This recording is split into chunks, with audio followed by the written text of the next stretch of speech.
Dee. Why do I keep extending my hands like that? We're back with another episode. Welcome to the And the Women Came podcast, a podcast about women showing up for other women, one story at a time. And you're with me, Lusungu, and today I have my amazing guest, Dee. Dee. You hear a lot about Dee. She's usually behind the camera, fixing everything from producing, editing. What don't you do?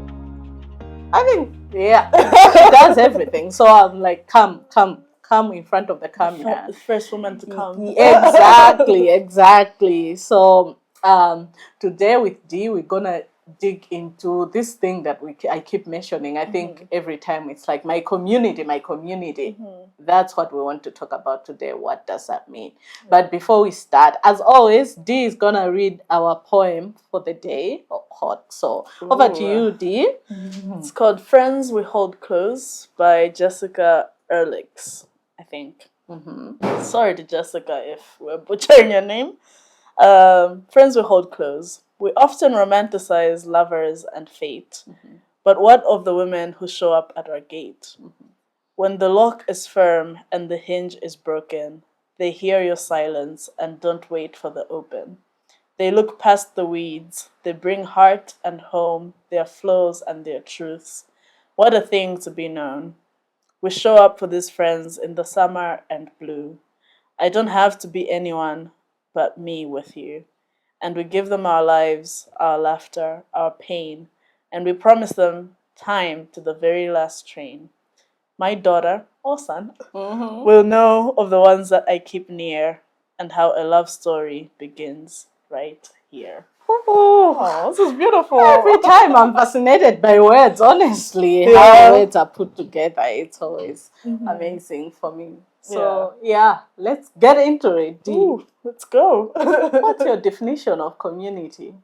Oh man, community, I think for me is the people we hold close, the people that are near, the people that have shaped who I am, the people that continue to shape who I am as a person.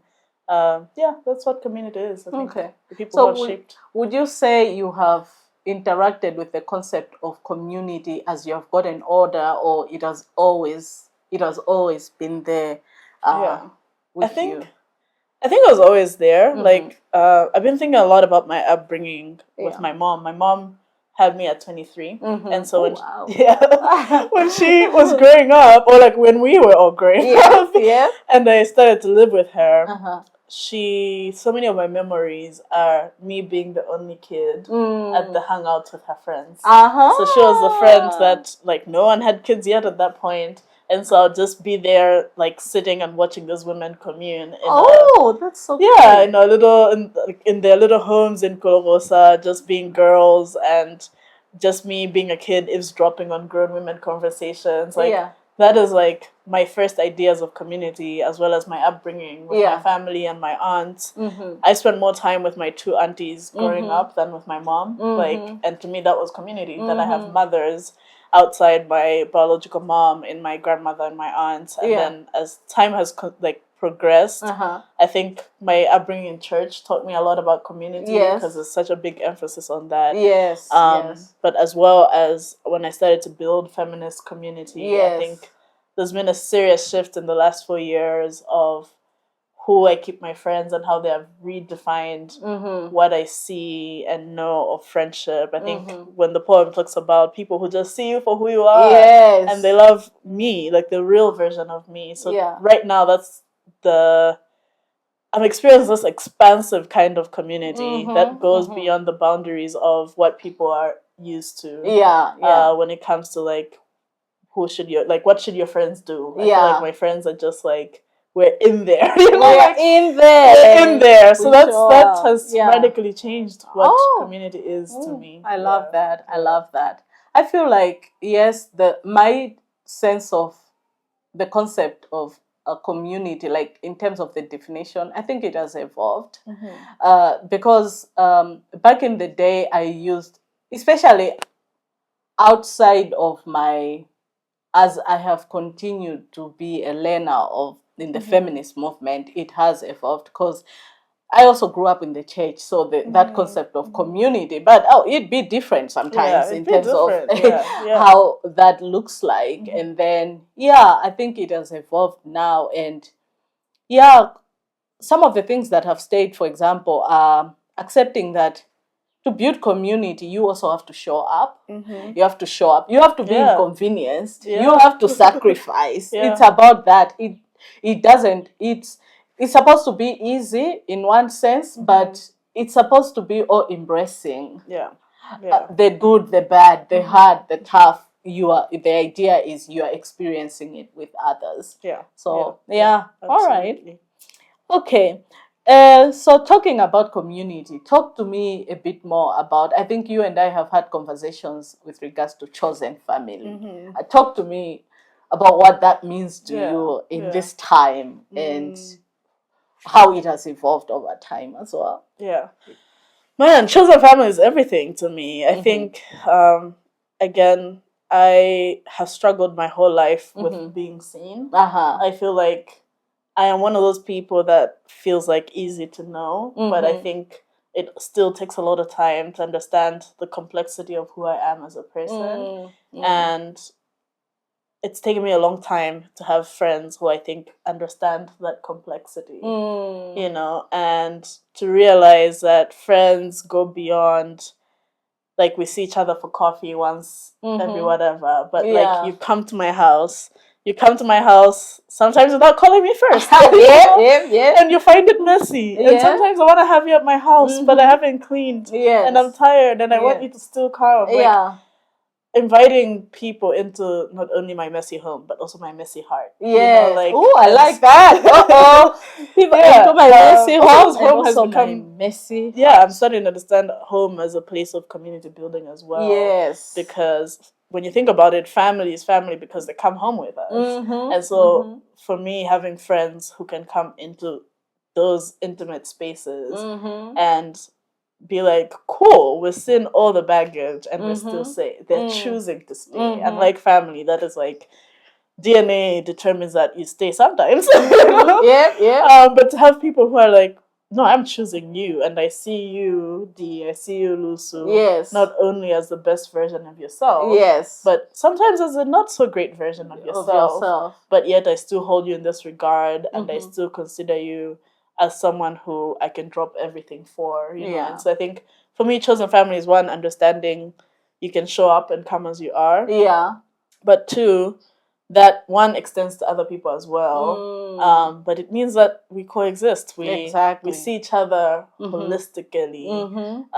And there's an intentional, I am like not selecting as in handpicking, but because I have committed to being in your life in this way, it means that I have obligations. It means that I'm obligated to not flake. I'm obligated to check in on you, to not forget your birthday, to put things on a calendar, to remember even like life outside of like, let's say you and Umbrella. Remember like important dates, like when did your brother pass? Like, am I thinking about you on those days? So I think that's what it means, the choosing part. It's like it has consequence, it has action. Exactly.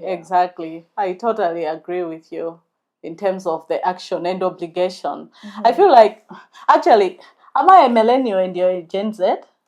I'm a millennial, so I'm like smack dab in the middle. So what am I? You're probably an older millennial. Wow! That's the whole thing. Wow! That's the whole thing. Like the contrast between elder millennials and like, millennials. Okay, so I'm an older millennial. I don't think you're an older millennial, but like there is a slight difference between like people who like fall on the earlier side, so like on the 80 and early 90, to those of us who fall in the mid 90s. Even in the feminism space, I'll say this, I feel like, for instance, elder millennials will beat Mamanda apologists. Like, the book is out. All my older millennial sisters are posting it. I mean, they care, but they're also like, I'm gonna lead. It's fiction. I have all that. I think, for instance, like when you talk about, like, but you can have both. You can have both. Yeah, but I think you guys are better at holding I love the fiction. And I think And I think I won't lie, she was kind of fundamental to, building, basic concepts of feminism. Yes, yeah. And then, well, she never moved from there, I guess. Yeah. But I think, like, millennials and Gen Z are more likely, if you're closer to the 2000s, more likely to be like, Chimamanda is the same, like the transphobia and and like less forgiving about that. So there's like slight culture differences. But, okay, I see it. Anyways, we digressed. Why I brought it up is because I know right now there's a lot of conversations about, me. Like, I find it, sometimes I struggle with it because it's like, okay, we're building community, but also it sounds sometimes individualistic. Like, I just need to take time to myself. You don't tell anyone, you don't pick up the phone, or treating time as a social construct. Can we do this today? Your word. I feel like for us millennials, we're going to hold you to your word if you said you're going to show up. But you guys on this side, it's just like, I did, something happened, I did show. So it's like, but which is why I appreciate what you have said, that, I recognize the obligations. I know I have to show up. I feel like there should be more that kind of nuance in terms of it can, if you want to be in community, and if you want chosen family, it's a verb. You have to show up. You have to show up. So yeah. Okay. Can I add on that, because I think it's interesting, because I think it's like it works both ways, because it's also to some extent intergenerational relationships, right? It probably, the differences get worse if there's a feminist who is 60 and is talking to someone who's 20. Like, there's gonna be differences like within their understanding even of feminisms. So I think the beauty about community is that we're both considering each other and meeting each other together. I think with obligations, this is something I've had to grow into, to be like, man, like, if I'm speaking to, like, there's other people who are like, it's not an expectation to text back within 45 hours or whatever. Like, 45 hours? And then there's other people. Did she just say 45 hours? Like, and then there's other people who are like, no, for me to honor and show up. And we've had those kinds of conversations a lot, to be like, how do we meet each other in the middle of, like, again, it's a culture difference. There are other friends where I'm like, I will leave you on red and it's nothing. And then there's other people who are like, you are not leaving me on red. And especially sometimes it's like, we are having a conversation. And so I think it works both ways, in that I have the responsibility to say, no, this friend of mine like expects me to respond to them in this way. And then on the other side, they have a responsibility to also understand that, like, this is nothing personal. Well, for me, sometimes I'll shoot you a message, and I've learned to just be like, she will get to it eventually, but she might not. But then I start stressing when it's really important. I've gotten better. Honestly, you have gotten better. You have. All right. So here is a question, as in line with this podcast. Okay. When have women ever what is the role? And you've touched on that when you were describing community. But how have women showed up for you? Like everything. I think. One of the biggest ways was when I moved in with Singer. Yeah, shout out to Singer. Woman who I'm sure you're gonna meet on this podcast at some point. Yep. But needing to move out of home, just because at some point, as an African woman, you just gotta move out. you just gotta move out. Why are you saying it in the way that Cat Williams said? Sometimes you gotta say no. Did you watch that? Okay, fine. Ignore. Okay, so you gotta move out, and those, like, moving out is such an expensive process. Yeah. But to have someone who's just like, I'm already thinking of you. Yes. I found a home with you in mind. Show up just with like what you have. Yeah, bless. Like, I am so hyper independent that to be in someone's house and be like, all of this kind of technically belongs to them. Not even technically, and yet they, like, that's not something to hold against you, but they are like, that is what it means to be in community, to be able to tangibly lean on each other and coexist. Because it could happen that, like, let's say I was moving out because I was homeless and needed a home. That's not what was happening. Yeah. But what does it look like to be able to stay in a friend's home and be like, this is what it means for them to show up. And that was just such a big thing for me, because I think that would have been a longer goal to achieve if I didn't have someone who's just like, come through, we're gonna figure this out together. And also more recently, like, I was going through a breakup, and it was my first big girl breakup in life, and I didn't know what to expect, and to just have friends who have been through it, and just literally like immediately somebody's like, I'm gonna make you dinner, I'm taking you out, I'm making sure you're not alone, I'm making sure you're not like drinking too much wine. You know? Just having people who are gonna ask you the hard questions, like, how is your heart? I feel like, oh, that question, man. Yeah, like I feel like I took the fall to, like, you know, break out of this relationship, and already those like hands. You know, like, I just didn't even realize how much I was gonna need those hands. And so I was like, wait, why is this so light? It's because someone's holding me, you, and they're able to anticipate those needs without me even having to say it. I have this poster that my friend got me about my birthday, which is Valentine's Day, 2 years ago. That says, "I would still love you if you were a worm." From that trend on TikTok of like, would you love me if I was a worm? We don't know that trend. Okay, I need to get on TikTok and see it. Maybe not, actually. No, I am on TikTok, but I have very specific things that I follow, and it's like a drug. So I really encourage people to get into it. But yeah, there's a trend about asking your partner, would you love me if I was a worm? And obviously it's a trap, because most like straight men would just go around it, because it's like, it's just such a cute question. Just say you'd love me if I was a worm. Exactly. And me and my friend were ranting about that, and she got me that poster for my birthday, and I hung it up just this year, and I was just like, to be post breakup and just be like, yeah, that's my friend. She exactly. She was here before the breakup, she was here after the breakup, and she would love me if I was a worm. You know, like, that's real love right there. I feel like it just makes me want to center like community, platonic love, sisterhood even so much, because the women come and they stay. They stay. Oh, that's beautiful. For me, I don't know if I would even be here without women. I do feel like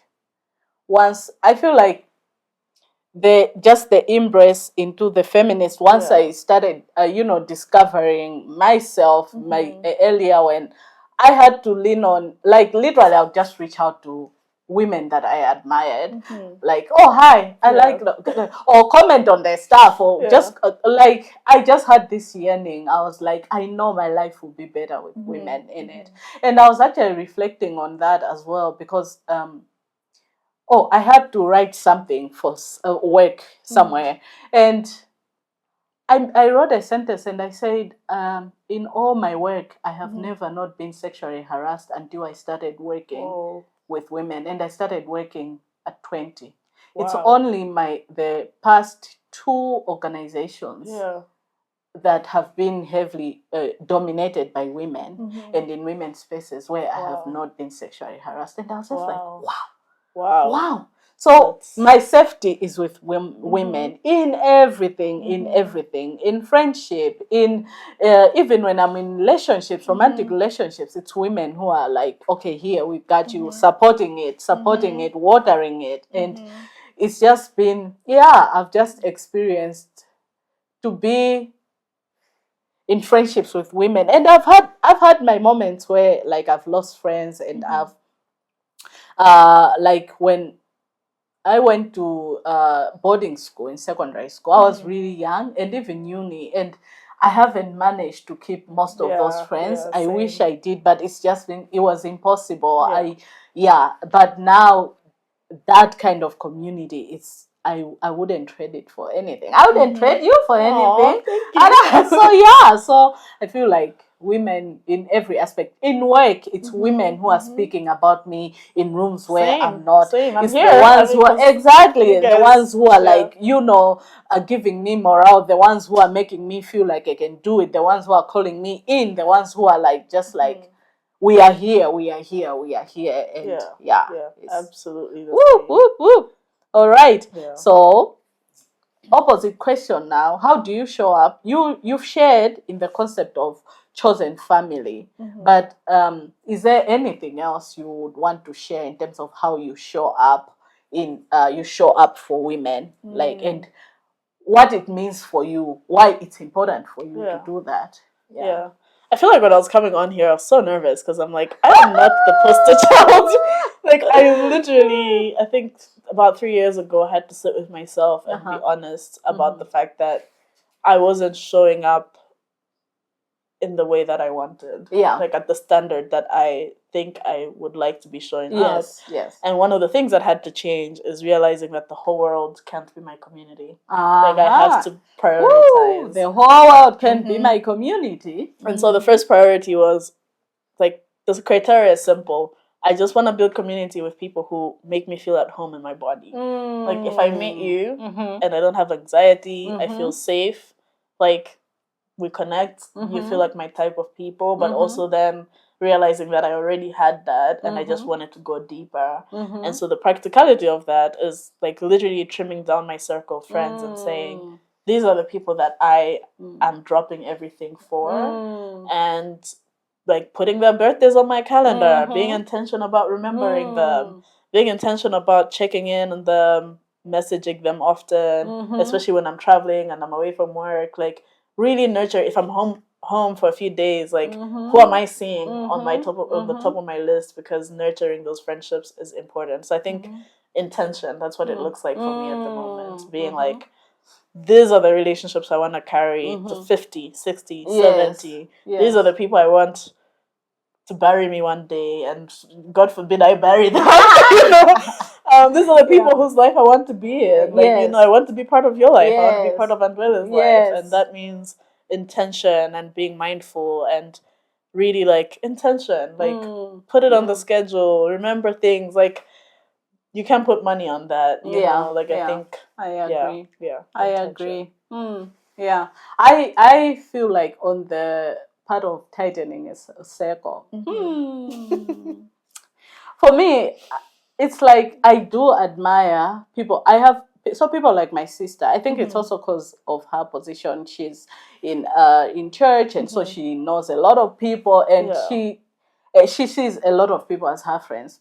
I'm always like, how can you have so many friends? I'm like, I pour so much in a friendship. I don't think I can have more. I don't think I can manage to have a lot of friends, because so it's just beautiful to be in community and to know that whatever happens, these are the ones that are always they're going to be there, and so one more thing that I think this year has been my theme as far as community is like, I think I feel called to be a community builder. And one way to do that is just like set the table. Yes. Like quite literally, like how can I just provide a table where people can gather around. And a few years ago with some of my friends, we were talking about the idea of like, this was in uni, and so we're very like squad deep. It was like, 10 of us.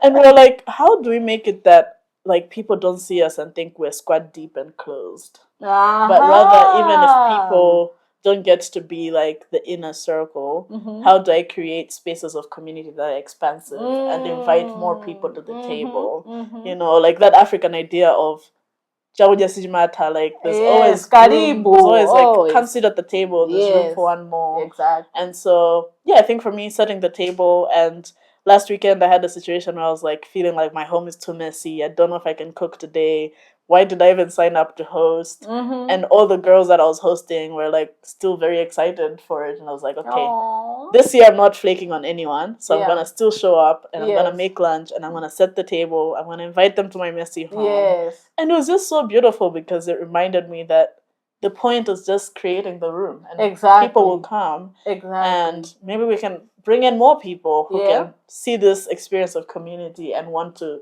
continue to replicate that in their own lives in different ways. And so I think for me, the beauty of community is that it's expansive. Like it doesn't need to be like, you're my friend and no one else. Yes. Oh gosh, I love that. That is so beautiful. So beautiful.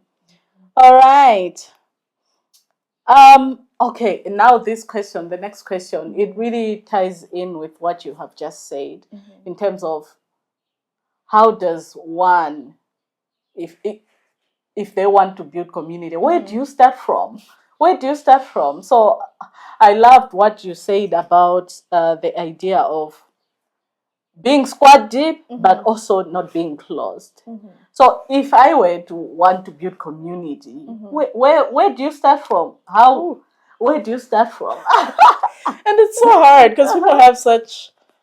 It's so valid when people are like they struggle with friendships with women. Yeah. So I'd say first and foremost, process all of that, and decide what you could have done differently or what you've learned, but also knowing that you cannot just hold the presuppositions that all friendships with women are bad and dramatic. No. Yeah. Like because they're not. They're not. Come in with an open heart. Yeah. And then I don't know if the times have changed, but social media has been a great place for me to build community. Yeah, that's how we became friends. So I am not beneath shooting my shots. Like I will message people and be like, "Hey, I think you're really cool," within reason. I think because sometimes people are famous and they just don't want random people. But if you see someone you like and you're like, that person has similar interests as me, they look like we could get along, don't be shy to send them a polite message.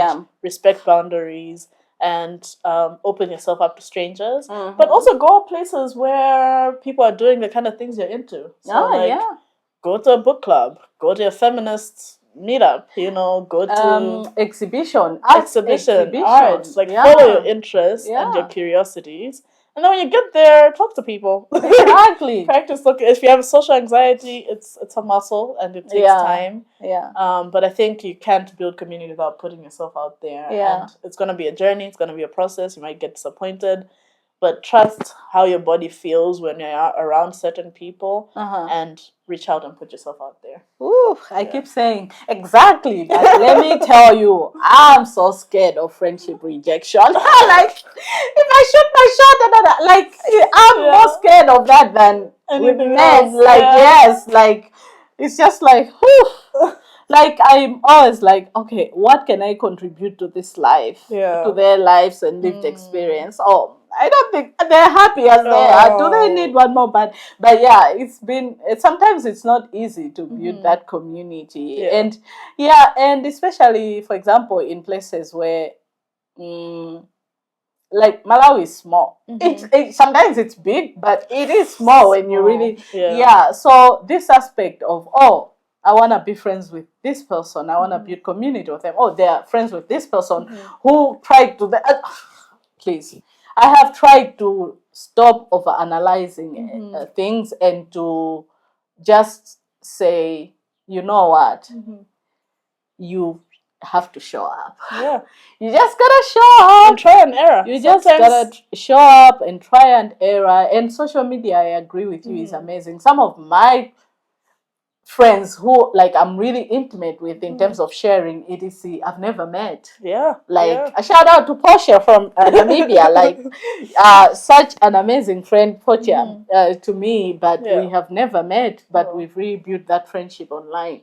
And a doctor, by the way, by PhD, Dr. Portia. Listen to this.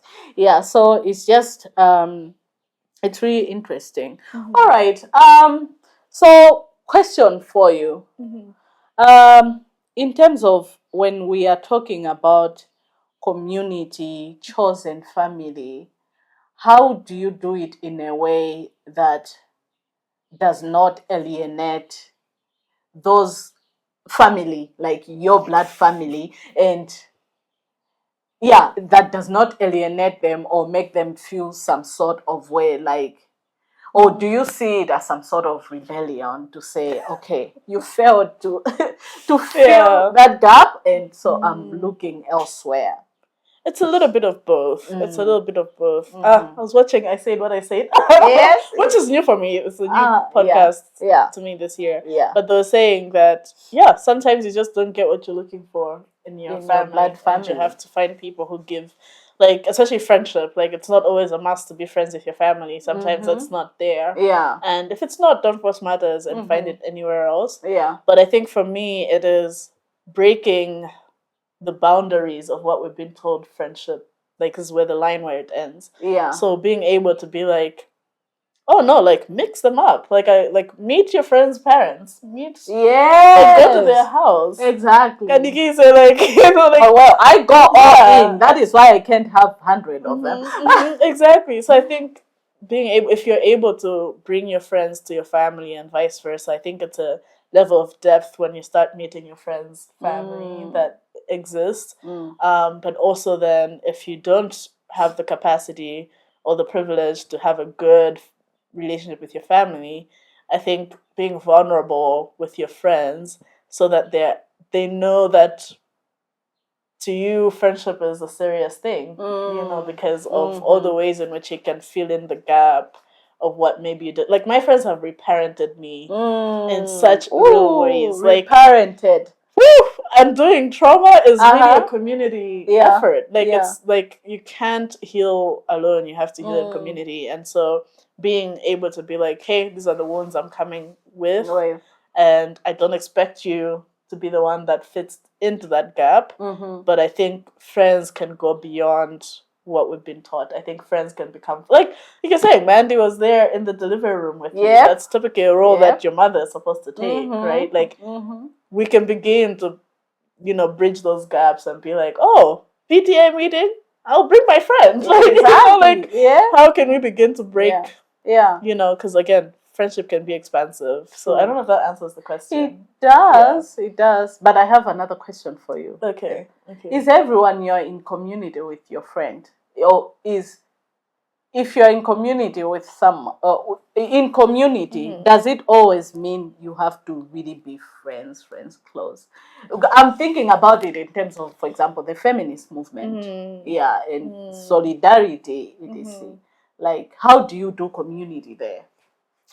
I think not everyone. I guess it depends. Like when it comes to the movement in general, I think every community, there's a contract, there's obligations, and there's ways to show up. So even in the movement, like I think having a context to be like for instance, I work with a lot of feminists, so that's community when we're working. Things like considering them first, considering working with them, and all those things, building healthy working relationships. And so I think even family is community. And some community you don't even choose. You're just again, you're born into it. You went to school in it. But I think your participation. I think for me, I do have a stricter definition now of friends and really who I am in community with. I feel like when I say that, I'm meaning a lot of my immediate friends. And then with the movement in general, I think it's important to know your part and what those communal obligations mean as well. And I don't think it's possible to be a good participant in the movement if you're not being good in your day-to-day relationships. I think those things feed into each other. Because then you can be good at the movement, but in your own life, like you don't have any real feminist relationship. That creates a gap in knowledge and experience when you come into the movement. I think having I can think of this church language where it's like there's like a proper church.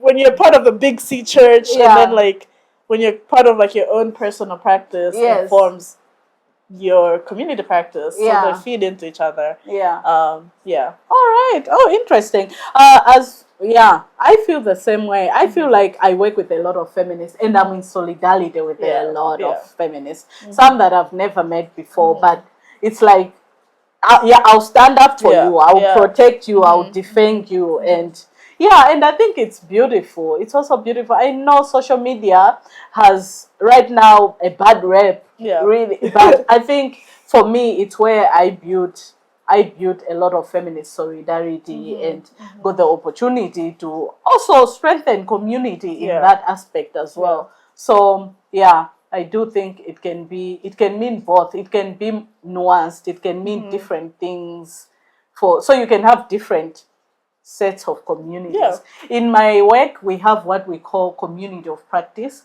So for example, you can have like for example, I work in violence against women and girls prevention and response. So you can say, oh, in this region, we have a community of practice. So it's all practitioners that do that work and come together. All right. Thank you so much, guys. That was me with Dee.